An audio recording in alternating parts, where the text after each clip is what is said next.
Welcome to a new daily top Askreddit video. Today's topic. Chefs of Reddit, what's one rule of cooking amateurs need to know? A lot of the time when people add salt to a dish because they think it tastes flat, what it really needs is an acid like lemon juice or vinegar. Instructions unclear. I drugged my dinner party guests and now they're high on acid. Jesus man, at least invite me next time you're having a dinner party. Yes. Or tomatoes. They're pretty acidic too and go with so many things. Our dinners are so much better once the garden tomatoes are ripe. Or if a dish is too acidic, oil/butter or a little sugar can help add balance to it. Smell is very similar to taste, and if you're not sure about combining various spices, open the bottles and smell them all together. Have a friend that lost his smell from COVID, and now he only recognizes if food is salty, sweet, sour or bitter. Just wait until he gets his sense of smell back and a ton of foods smell like ammonia or literal garbage now. Yeah, that's fun. It's been 7 months FFS, just let me enjoy peanut butter again. You can always add, but you cannot take away. Edit, thanks for the awards. I heard putting potatoes into a pot that is too salted can help take away some of the salt from my mother, but I have no idea if that is true or not. I've put lots of potatoes in lots of pots but your mom is as salty as ever. I'd call that one debunked. A dude told me that they did an experiment with this measuring like the electric potential of the water or whatever, and it showed no difference before and after potato. Salt, pepper and acid will brighten up almost any dish. If an otherwise wonderful dish is just missing something, add salt, pepper and lemon juice, then reassess. There's a book called Salt, Fat, Acid, Heat that comes highly recommended to amateur cooks. Reading even just the first chapter about salt made a lot of food I cooked immediately better, because I finally understood salt wasn't just that thing that sat on the dinner table that you applied after the meal was cooked. Not really a cooking tip, but a law of the kitchen: a falling knife has no handle. I'm always so proud of my reflexes for not kicking in when I fumble a knife. If I drop anything else, my stupid hands are all over themselves trying to catch it, and often failing. But with a knife the hardwired automatic reaction is jump back immediately.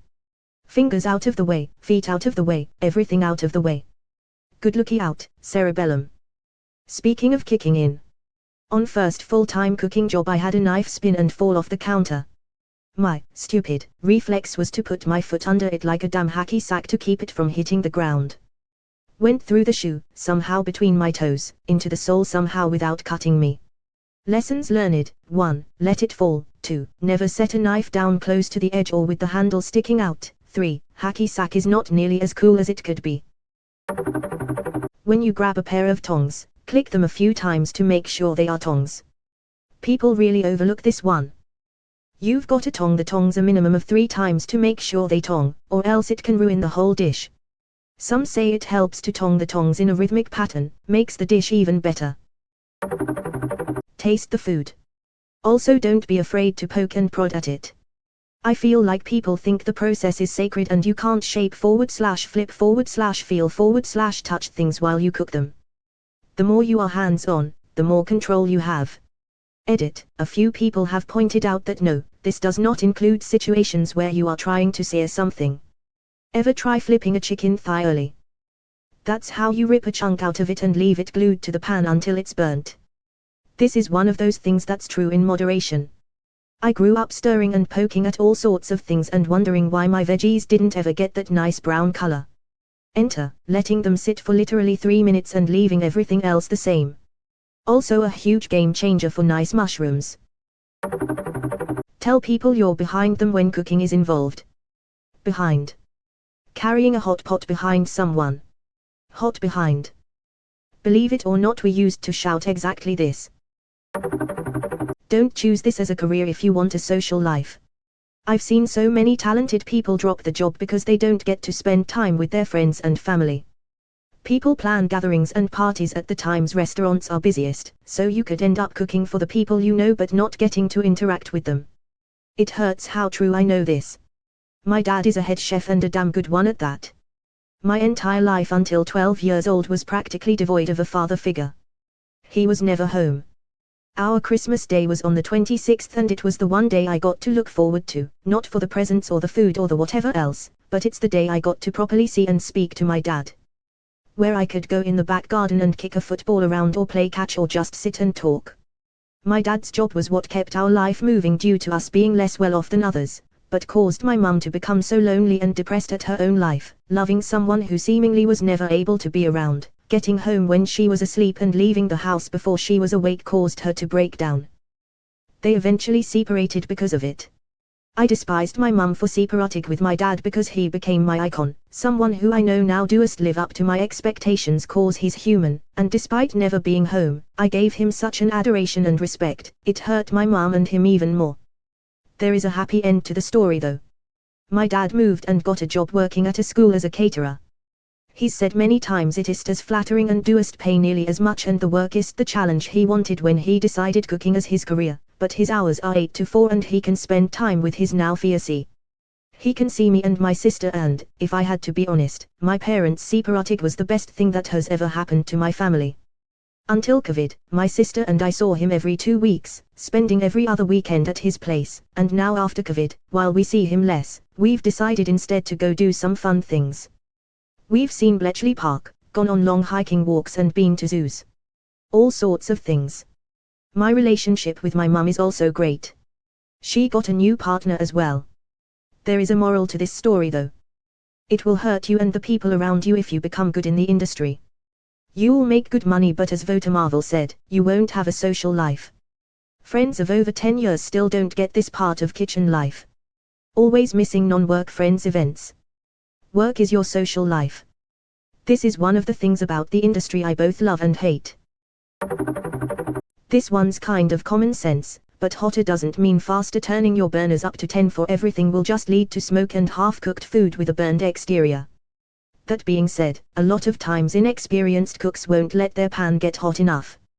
Obviously you need to know how your particular pans work on your particular stove up, but so many dishes are ruined from the start because people just light a stove, wait 5 seconds, and toss their ingredients in. You will never get a good sear when your ingredients are basically boiling in their own moisture. Get the pan hot, but don't just let it sit there for 10 minutes while you prep, then add your oil, let it get fast, then toss your food in.